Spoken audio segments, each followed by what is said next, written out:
Assalamualaikum warahmatullahi wabarakatuh.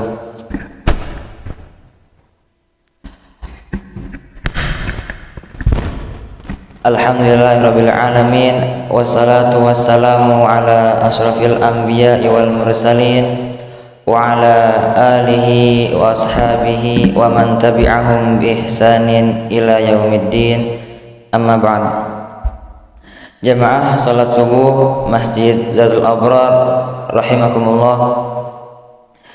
Alhamdulillah, pada kesempatan pagi hari ini kita masih diberi kesempatan oleh Allah Subhanahu wa taala yang kesekian kalinya untuk mendirikan salat subuh secara berjamaah.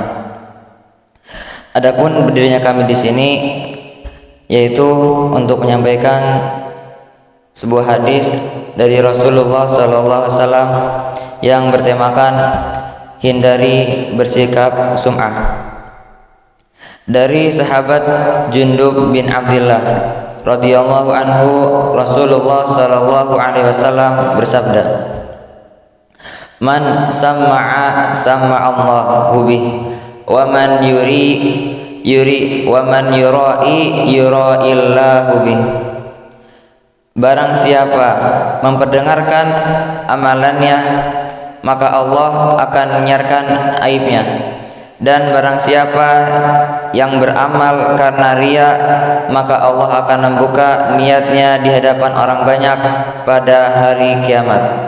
Hadis riwayat Bukhari nomor 6499. Kandungan hadis: sum'ah adalah melakukan suatu perkara atau melakukan suatu ibadah karena ingin didengar oleh orang lain, seperti orang yang membaca Al-Quran agar didengar suaranya indah dan bagus, atau bahkan menegakkan amar ma'ruf nahi mungkar tetapi niatnya tidak ikhlas lillahi ta'ala. Perbedaan sum'ah dan riya ialah sum'ah berarti beramal supaya didengarkan orang lain, sedangkan riya beramal supaya dilihat orang lain. Sum'ah berkaitan dengan indera pendengaran, sedangkan riya berkaitan dengan indera penglihatan. Syekh Utsaimin rahimahullahu menerangkan makna hadis man sama'a sama'allahu bih, yakni siapa yang mengucapkan satu perkataan yang digunakannya untuk beribadah kepada Allah, dia keraskan suaranya agar didengar orang lain, lalu mengatakan si fulan banyak zikirnya, banyak membaca Al-Quran dan sebagainya.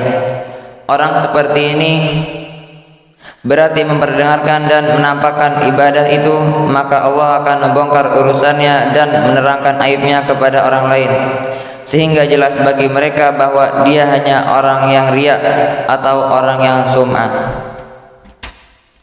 Beliau melanjutkan, dalam hadis ini tidak ada bataskan apakah di dunia atau di akhirat saja.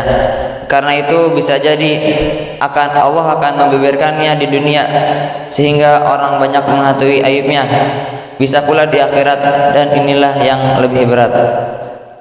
Termasuk dalam hadis ini ialah orang yang memfasihkan lidahnya ketika berpidato, memperidah suaranya ketika membaca Al-Quran agar dikatakan suaranya bagus, fasih dan sebagainya, atau dalam tulisan sehingga menawi pujian, tetapi sebatas itulah yang ia terima.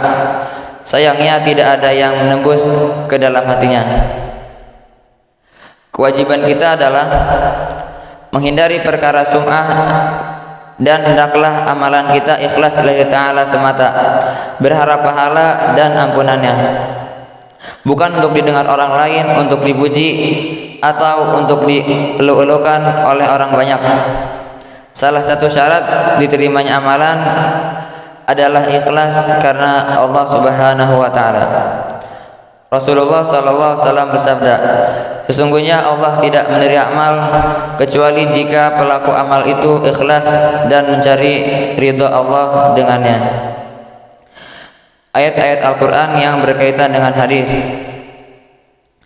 pada surat Al-Baqarah ayat 264.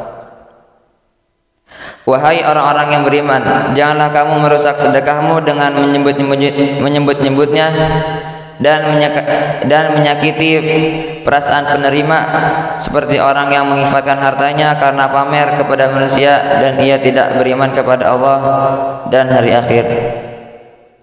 Jamaah salat subuh Masjid Darul Abrar, untuk mengakhiri pembacaan hadis kali ini, marilah kita berdoa kepada Allah Subhanahu wa taala seraya menghadirkan hati yang khusyuk dan juga niat yang ikhlas.